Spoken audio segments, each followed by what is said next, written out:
তুমি যদি তুমি বলো আলেম, তুমি শয়তান। শয়তানি বলে আনা খায়রুম মিনহু, আমি তার চেয়ে ভালো। কে বড় এটা জানেন কে? মুসা আলাইহিস সালামকে প্রশ্ন করা হলো, ও মুসা, এই জাতির সবচেয়ে বড় জ্ঞানী কে? তিনি বললেন, চিনোস না? আল্লাহ বললেন, না মুসা, জামানার পয়গম্বর হিসাবে তিনার চেয়ে বড় জ্ঞানী আর কেউ হতে পারে? কথা বাস্তব, কিন্তু আল্লাহ এটা পছন্দ করলেন না। আল্লাহ বললেন, তুমি প্যাকেটের ভিতরে একটা ভুনা মাছ নাও, ফিল বাহরে সারাবা, তুমি যখন দেখবা ওই মাছটা সমুদ্রে ছিদ্রি করে ওখানে নেমে গেছে, সেখানে অপেক্ষা করো, আব্দুল মিন ইবাদিনা, আমার একটা বান্দা পাথর থেকে বেরিয়ে আসবে। তুমি তার জ্ঞানের কাছে কিচ্ছু না। তিনি একটা খাদেম নিয়ে পাহাড়ের পাড় দিয়ে রওনা হলেন, সাগরের পাড় দিয়ে রওনা হলেন। হতে হতে মাস কম সময় চলে গেছে, তিনিও দেখেন নাই, ও চাকরও দেখেনি, তবে একটা পাথরের কাছে তিনারা রেস্ট নিয়েছিলেন। ওই সময় ওই মাছটা, ভুনা মাছ, জীবিত হয়ে নদীতে ঢুকে যায়, সাগরে ঢুকে যায়। আবার পথ দিলেন, রওনা হলেন, ক্লান্ত হয়ে গেলেন। এবার মুসা আলাইহিস সালাম বললেন, ও আমার ভাই, যে খাওয়াটা এনেছো ওটা দাও, আমাদের বড় বেশি কষ্ট হয়েছে আজকের সফরে। বলছে, মাছটা কই? কয়, মাছ তো ওখানে যেখানে আপনি রেস্ট নিয়েছেন সেখানে সাগরে নেমে গেছে। বলে, সেটাই তো আমাদের জায়গা। আবার ফিরে আসলেন, অপেক্ষা করলেন, একজন লোক বেরিয়ে আসলেন, ওনাকে বলা হয় খিদির। কি বলা হয়? খিদির, খাদ্র, সবুজ। খিদির আলাইহিস সালাম বলা হয় ওনার নাম। তিনি আসলেন, মুসা আলাইহিস সালাম বললেন, আমি আপনার সাথে কিছুক্ষণ থাকতে চাই। তিনি বললেন, লান তাসতাতিয়া মা'আ সাবরা, তুমি আমার সাথে থাকার যোগ্য তোমার নাই। কোন নবীকে বলছেন? যেই নবী মিশর থেকে মাদায়েন 8-10 দিন হেঁটে হেঁটে মাদায়েন গেলেন, যেই নবী আলাইহিস সালাম এত কষ্ট করলেন, পাহাড়ে গেলেন, 40 দিন থাকলেন, ওহী আনলেন, সেই নবীকে বলছেন, তুমি আমার সাথে থাকার তোমার ধৈর্য নাই। তিনি বললেন, লা তাসআলনি আন শাই, কোন জিনিস আমাকে প্রশ্ন করতে পারবা না, চলো। নদী পার হলেন একটা নৌকা দিয়ে, ফাখারাতাহা, ওই নৌকাটা তিনি ছিদ্র করে দিলেন। এবার মুসা আলাইহিস সালাম বললেন, আপনি কেন নৌকাটা ছিদ্র করে দিলেন? তিনি বললেন, তোমাকে না নিষেধ করছি, প্রশ্ন করবা না। বলছে, আর করবো না। একটু পরে গিয়ে কাতালতা নাফসান যাকিয়া, একটা ছোট বাচ্চাকে মেরে ফেলেছে। এখন মুসা আলাইহিস সালাম কয়, আগে তো নৌকা ছিদ্র করছে, এখন তো মানুষই মেরে পালাইছে। কাতালতা নাফসান যাকিয়া, আপনি কেন এই বাচ্চাটাকে হত্যা করলেন? তিনি বললেন, তোমার না নিষেধ করছি, প্রশ্ন করবা না। জ্ঞান কার বেশি? কার বেশি? জোরে বলেন। খিজিরের জ্ঞান আল্লাহ প্রমাণ করে দিচ্ছেন। এরপরে জানলেন, দেখলেন একটা ভাঙা ওয়াল, ওদের কাছে বললেন, আমাদেরকে আপনারা খাওয়ান, আমরা খুব ক্ষুধার্ত। তারা বলল, আমরা তোমাদেরকে কিছুই খাওয়াতে পারবো না। তিনি ওয়ালটা তৈরি করে দিলেন। এবার মুসা আলাইহিস সালাম বললেন, আপনি ওয়াল বানিয়েছেন, কিছু পয়সা তো নিতে পারতেন। এবার তিনি বললেন, হাদা ফিরাকু বাইনি ওয়া বাইনাক, আমার মধ্যে তোমার মধ্যে এটাই পার্থক্য করে দিবে। এখন আমি তোমাকে আলাদা করে দেব। এখন আমি বলে দেব 3টা কাজ কেন করেছি। ওই যে নদীটা ছিদ্রি করে দিয়েছি নৌকা, এই নৌকার মালিক একজন গরিব ভালো মানুষ, প্রেসিডেন্ট, এই দেশের যে রাজা, সে সব ভালো নৌকাগুলো নিয়ে যায়। এই জন্য আমি ছিদ্রি করে দিয়েছি আল্লাহর হুকুমে, যাতে ছিদ্রি নৌকা দিয়ে সে এটা রেখে যায়, এটা যেন না নেওয়া হয়। 2 নাম্বার, ওই বাচ্চাটাকে কেন মারলেন? আবুহুমা সালেহ, ওদের পিতামাতা দুইজনই নেককার। দুইজনই কি নেককার। এই ছেলেটা বিদ্রোহী হতো, আল্লাহ বলেছেন একে মেরে ফেলো। 3 নাম্বার, ওখানে কেন ওয়াল তুললেন? ওই ওয়ালের নিচে এতিমের সম্পদ আছে, ওগুলো রক্ষা করার জন্য আল্লাহ বলেছেন ওয়াল তুলে দেওয়ার জন্য। এবার জ্ঞান বেশি প্রমাণিত হলো কার? হ্যাঁ, ফালা ইয়াকুন ফি সাদরিকা হারাজ, নিজের মনের ভিতরে ভাব নেবেন না আমার চেয়ে বড় জ্ঞানী আর কে। হক্কানি আলেমের লিস্ট করো, সেখানে আল্লামা সাইদির মতো লোক থাকে না। হ্যাঁ, এটা করবা না। আমরা সবাইকে বুকে ধারণ করি। বিগত সরকারের আমলে কারা পা কেটেছো আমরা সব জানি, কিন্তু আমরা চাই ঐক্য। আমরা চাই মসজিদে যাবে যারা, আমরা একসাথে থাকবো তারা। ঠিক না বেটি? কোন আওয়ামী লীগের লোক যদি মসজিদে যায় সে আমার ভাই, সে আমার কি ভাই। কোন আওয়ামী লীগের লোক যদি কোরআনকে ভালোবাসে সে আমার কি ভাই। আমাদের শত্রুতা নির্ণয় হবে এই কিতাবের মাধ্যমে, ঠিক না বেটি? অন্য কোন শত্রুতা আমাদের থাকবে না। আমরা দুনিয়া থেকে চলে যাব, কেউ থাকতে পারবো না, একদিন আগে আর একদিন পরে। তবে আগামী 100 বছরে আমরা কেউ থাকবো না, কেউ থাকবো না আমরা, ঠিক না বেটি? সেজন্য আল্লাহ বলছেন তোমার অন্তরটাকে পবিত্র করো, প্রশস্ত করো। আফামান শারাহাল্লাহু সাদরাহু লিল ইসলাম ফাহুয়া আলা নূরিন মির রাব্বি। সূরা জুমারের ভিতরে আল্লাহ বলছেন যার অন্তরটা আমি প্রশস্ত করে দেই, এটা আল্লাহর নূর দিয়ে আল্লাহ তার অন্তর ভরে দেয়। রাসূল বললেন নূর হলো 3টি। কয়টি? আখিরাতের প্রতি ভালোবাসা, ইবাদতে মজা, দুনিয়ার প্রতি অনাসক্তি। কয়টা বললাম? আখিরাতের প্রতি ভালোবাসা, আমি আখিরাতে যাব, আমি চলে যাব আল্লাহর কাছে, ঠিক তবে ঠিক। যে কোনো সময় ডাক আসতে পারে। 2 নাম্বার, মসজিদে গেলে আর বের হতে চাইবে না। একটু তাসবিহ পড়ি, একটু ইশারের নামাজ পড়ি, একটু আরো কিছু তাসবিহ করি, একটু কোরআন তেলাওয়াত করি। 3 নাম্বার, দুনিয়ার প্রতি তার কোনো আসক্তি থাকবে। এখন আমাদের উল্টা হয়েছে, মসজিদে গেলে কত তাড়াতাড়ি বের হবো চেষ্টা চলে। দেখা হলে এই ভাই তোমার কি আছে, তোমার কয়টা বাড়ি? আমাদের হুজুরদেরও একই অবস্থা। দেখা হলে স্যার ঢাকায় কয়টা বাড়ি করছে? তুই বাইক কি খবর নিয়ে যাবে? তুই কয়টা বাড়ি করছে? আরে এটা তোর দরকার কি? তুই জিজ্ঞেস করবি স্যার আপনি তাহাজ্জুদ পড়েন কিনা, তুই জিজ্ঞেস করবি আপনি পাঁচ পারা কোরআন পড়েন কিনা দৈনিক, তুই জিজ্ঞেস করবি আপনি কোরআনী আন্দোলন করেন কিনা, ঠিক তবে ঠিক। কিসের সম্পদের খবর না? প্রত্যেক দেশের সম্পদে। এখন যারা সম্পদ কামাই করেছে কেউ আছে সম্পদের কাছে? আছে কেউ? আমাদের একজন পুলিশ অফিসার কত টাকা কামাই করেছেন, কি নাম? কি নাম?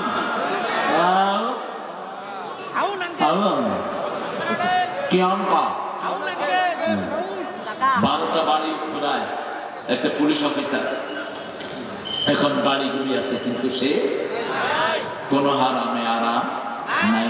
হারাম আছে যেখানে আরাম নাই, হালাল আছে যেখানে বরকত আছে সেখানে। নবী আলাইহিস সালাম সিনা প্রশস্ত হওয়ার জন্য দোয়া করতেন। রাব্বি শরহ লি, পড়েন রাব্বি শরহ লি সাদরি ওয়া ইয়াসসিরনি আমরি ওয়াহলুল উকদাতাম মিন লিসানি ইয়াফকাহু কাওলি। কোন নবী কথা বলে? কথা একটু বেঁচে যেত। আল্লাহ বললেন ইযহাব ইলা ফিরআউনা ইন্নাহু তাগা। সূরা Nazia. Go to Pharaoh, give him the dawah. He is rebellious, he has crossed his limit. তাগা মানে হলো সীমা ছাড়িয়ে দেওয়া। নদী যখন 2 পা উপরে যায়, যেমন ভারতের ভাইরা যখন পানি ছাড়ে আমাদের নদীগুলো কি হয়? উপচে পড়ে। এটার নাম হলো তাগাল বাহার। নদী তার সীমা ক্রস করেছে। তাগুত মানে হলো যারা নিজেরা কোরআন মানে না, অন্যকে মানতে দেয় না। যেমন গত দিনগুলোতে আমাদের বাচ্চাদেরকে শেখানো হয়েছে, রামের জীবনে রাসূলের জীবনে শেখানো হয়নি, ঠিক না? ঠিক। স্কুলগুলোর পড়াশোনা শেষ, মাদ্রাসার প্রিন্সিপাল হয়েছে একজন হিন্দু বাবু। মাদ্রাসা বোর্ডের চেয়ারম্যান ছিল কে? কথা কন না কে? হিন্দু। কেন এটা করলা? এটা তো তোমার করা উচিত ছিল না। 1400 কর্মচারী সচিবালয়ে 950 ছিল হিন্দু। বাংলাদেশ ব্যাংকের মতো এত গুরুত্বপূর্ণ ব্যাংকের ডাটা হিন্দুদের হাতে, তো ব্যাংকের সম্পদ লুট হবে না, থাকবে কেন? ইযহাব ইলা ফিরআউনা ইন্নাহু তাগা। ফিরআউনের কাছে যাও, সে বিদ্রোহী হয়েছে। সেই ফেরাউনের কাছে যাওয়ার আগে তিনি বললেন আমার কথা বেজে যায়, আফসাহু মিন্নি লিসানান, আমার ভাই আমার চেয়ে ভালো কথা বলে।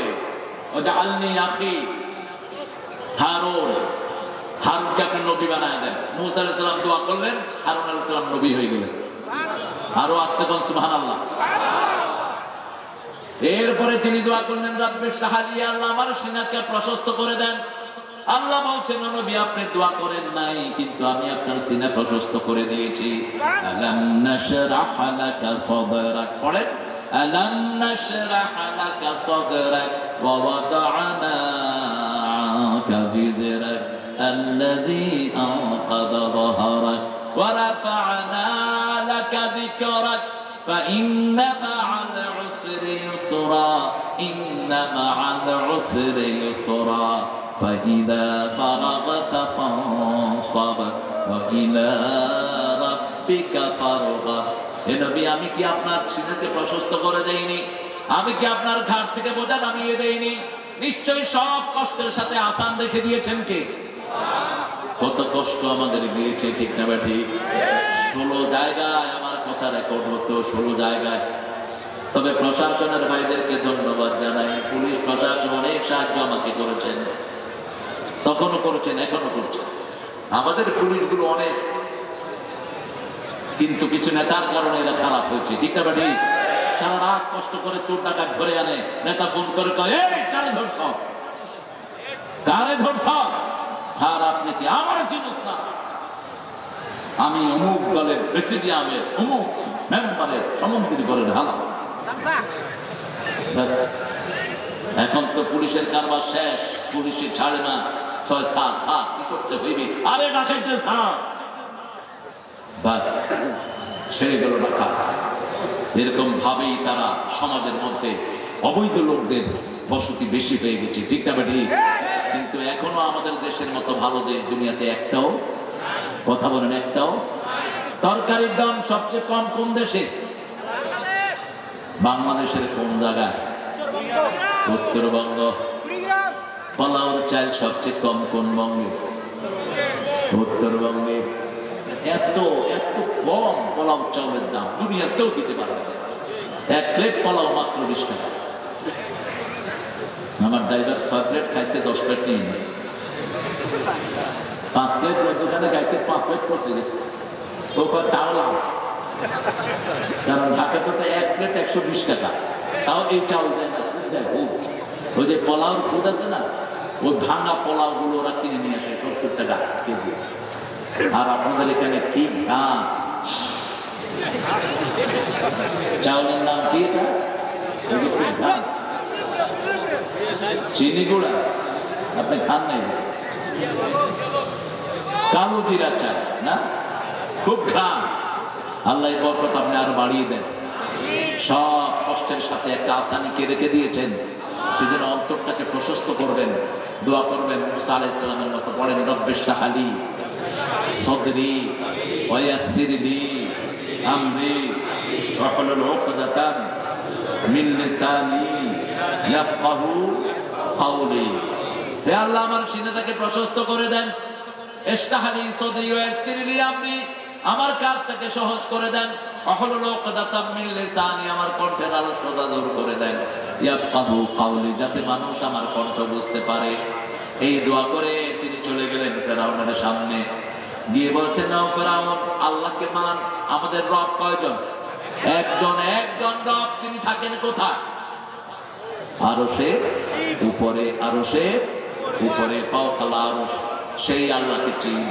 তিনি দাওয়াত দিলেন আমরাও দাওয়াত দিব আজকে আমাদের প্রত্যেক ভাইয়ের কাছে আমরা 10 জনে পৌঁছাবো লা ইলাহা মুহাম্মাদুর রাসূলুল্লাহ আমরা কাউকে আমাদের নিন্দার চোখে দেখব না ওয়াযিকরা লিল মুমিনিন এই কোরআন দিয়ে আমরা প্রত্যেকের ঘরে ঘরে চলে যাব ঠিক না ঠিক কাউকে আমরা বাঁকা চোখে দেখব না মসজিদ ভরে দেব কি ভরে দেব মসজিদ ভরে দেব মসজিদে কে হাত কোথায় বেঁধেছে দেখার দরকার নাই হাত যেখানে ইবাদত তার নামাজ কবুল হাত ছেড়ে দিলেও নামাজ কবুল ঠিক না ঠিক মক্কা শরীফে গিয়ে দেখবেন হাত বাঁধেই না বাঁধবো না কি করবে কর আল্লাহু আকবার কোন দলের কারা এরা ইমাম মালিকের অনুসারী হাত বাঁধে না আল্লাহু আকবার আর আমাদের এক গ্রুপ কোথায় বাঁধে ইমাম হাম্বলি ইমাম আহমদ বিন হাম্বল ইমাম শাফিঈ লোকেরা এখানে বাঁধে আর আমরা হানাফি মাযহাব কোথায় বাঁধে কথা বলেন না বিন্দু কেন এমনি করে দেন আর যেখানে যায় না আমরা বাদ এগুলো নিয়ে কোনো ঠেলাঠেলির দরকার আমি জোরে বলেন আসতে বলেন দুইটা করবো ইমাম যদি আসতে বলে আপনি আসতে বলেন ইমাম যদি জোরে বলে আপনিও জোরে বলেন এগুলো কোনো ভাইটাল ব্যাপার না ভাইটাল ব্যাপার হলো নামাজ পড়া ঠিক না ঠিক রুকুগুলো করা সিজদাগুলো করা আল্লাহ আমাদেরকে করার তৌফিক দান করুন